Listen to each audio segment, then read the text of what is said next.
Welcome back to Ottawa Experts, everyone, where we're continuing our conversation on using social media to grow your business. And we finished talking about Facebook in the last segment, although there's, I know, a lot more that we can talk about. Let's touch on another big one, which is Twitter. All right, Twitter, just very briefly, for those who don't know, what is Twitter? Lara. So Twitter is, another social network where people can share content in 140 characters or less. And that includes spaces. It does, yep, 140 characters. Yes. And I think it may even be where Susan and I met originally, was on Twitter. Okay. So it's a place where, you're sharing content. You need to learn how to be really concise, but you can share lots of things and build relationships, but you're sharing in these little sound bites. Okay. And now they have images and video too on. Okay. So how do you use Twitter as a business tool and not just as a personal, tool to share videos and photos? How do you do that? Well, I think Twitter is all about building relationships. Okay. And so, on Twitter you can follow other people. You can be followed by other people as well. And once you're following other people, you can see their posts, and if they're following you, they can see all of your posts.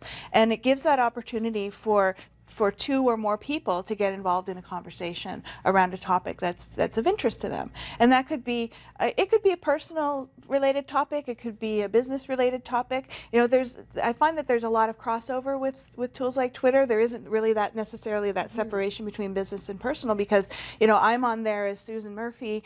People know that I am from Gesture Creative, but I'm talking to them about social media, I'm talking about business and digital marketing, I'm talking about cats, I'm talking about all kinds of things, right?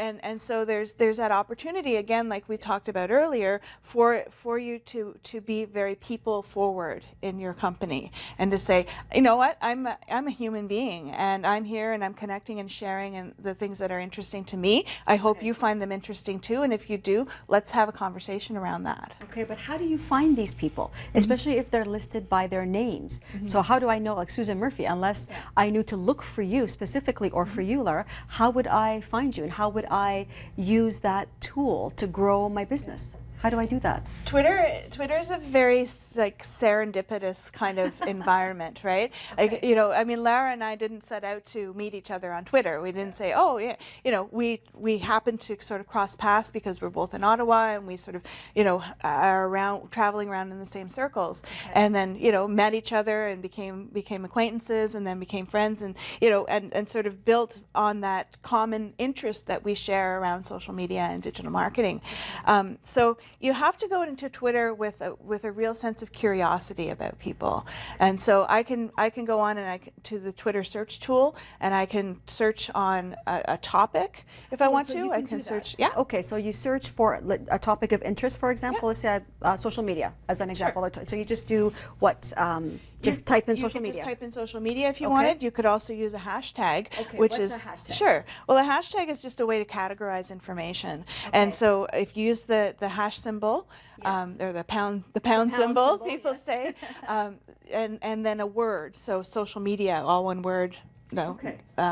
After it, then it'll call up all of the people on Twitter who are talking about social media, who are using the hashtag social media to have a conversation, and then you can become involved in that conversation. If you find somebody who's interesting, you can click on their profile. If they're of interest to you, you can follow them.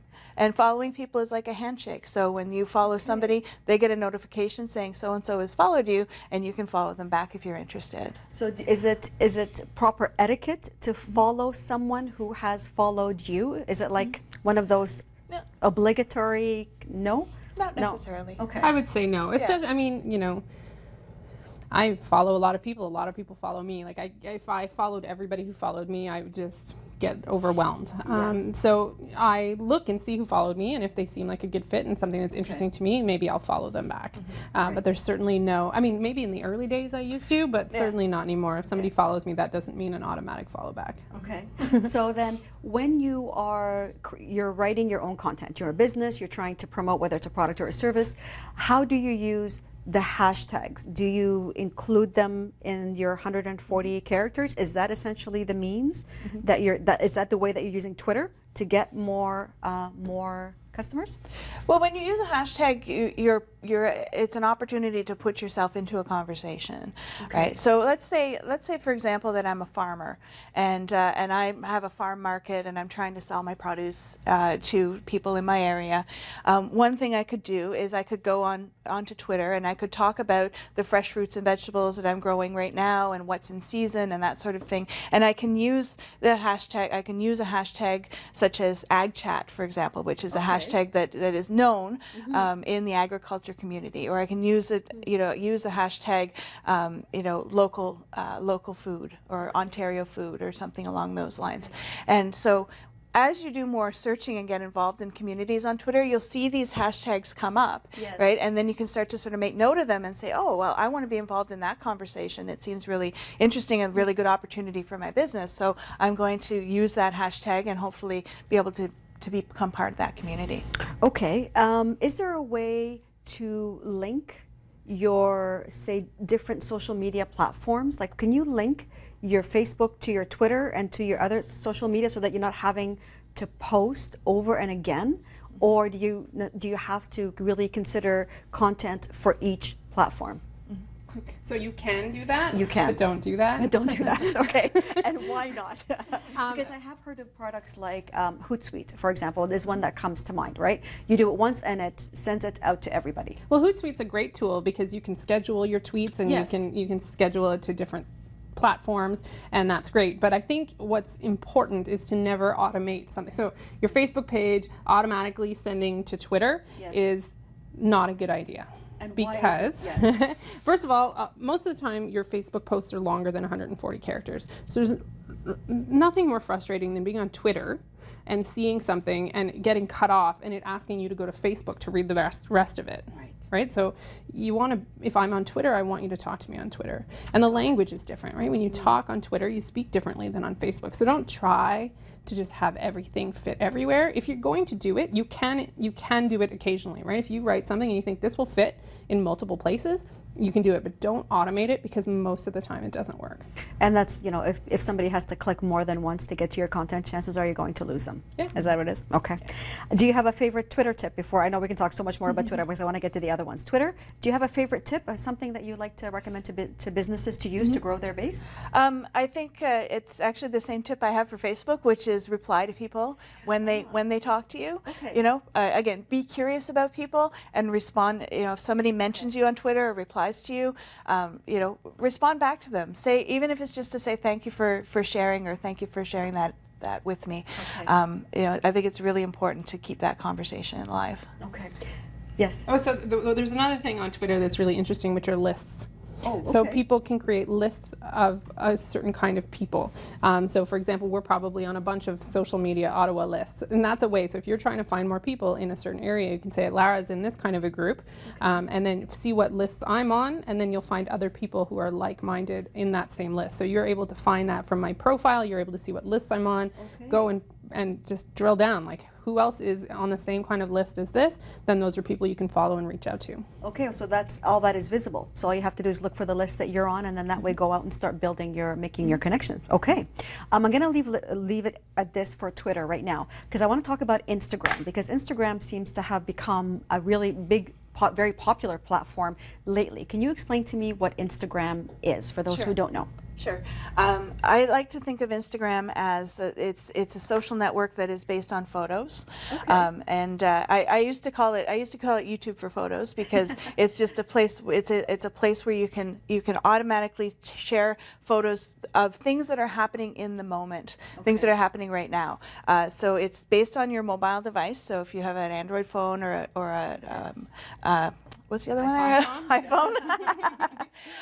Then you can basically take a photo, add a caption to it, add some filters if you want to, and then post it. And it's the same premise as a Twitter, or as Twitter, where people can follow you, you can follow other users, and it creates a stream of all of the people that you follow. So, you know, it's a great tool for, like I said, I think it's a great tool for being in the moment. So you're experiencing something right now, whether it's you're at an event of some sort for your, you know, around your industry or something like that, or you're just taking a walk by the canal. You know, you can experience something and share that experience with other people, and people can comment and like your post just similarly like they can do on Facebook.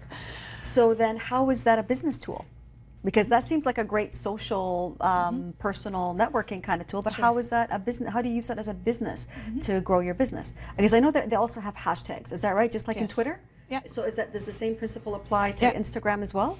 Yeah, absolutely. So hashtags work the same way on Instagram as they do on Twitter.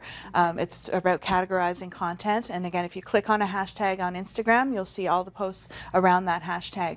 Another, you know, I'll use my food example, my farmer example again, because I've experienced with this with one of my clients, where, you know, food is one of those things that appeals to everybody, obviously.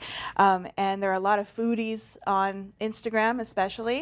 And so, you know, as a farmer, I can go on to Instagram and I can start posting, you know, pictures from my farm market of all the wonderful produce that I have for sale this Saturday, and I can start to get people interested in what I have to, you know, the products that I have to offer.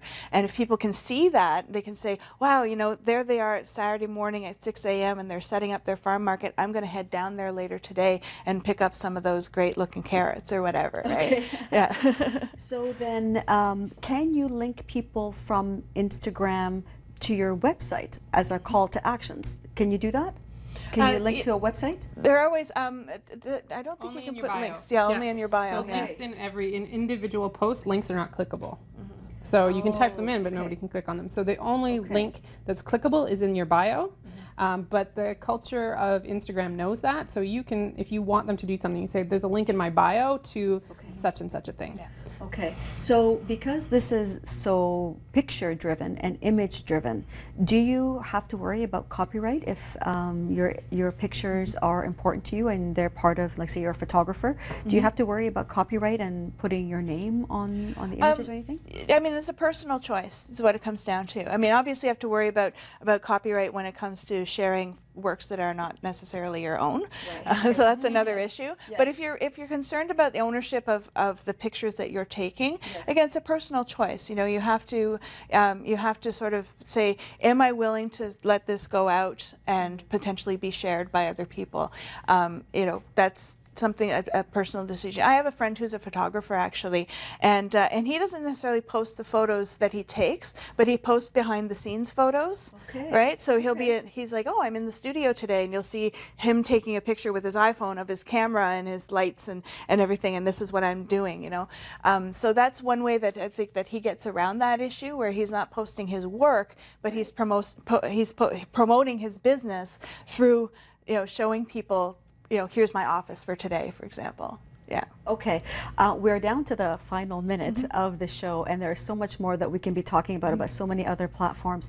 But before we leave, do you have just a parting word of advice for business owners who may feel a little bit overwhelmed by all of the possibilities that are out there for them? Yeah. Susan? I would say just start with one tool. Okay. You know, if you know, get clear on your goals, get clear on what you're trying to do. Just start with one tool and try that and experiment with it, and don't be afraid. Okay. And how about you, Lara? Do you have a final word for our guests? Well, that was going to be it, but that was She took your point. right. Like you don't need to be everywhere, yeah. but take it one step at a time. And it doesn't need to be overwhelming. Once you have a plan, if you know what you're doing, why you're doing it, and you're taking it, you know, with goals in mind, it's going to be a lot less frustrating. Okay, well, thank you both so much for sharing your expertise with us, and thank you all for tuning in. Please tune in next week for another episode of Ottawa Experts. Good night, everybody.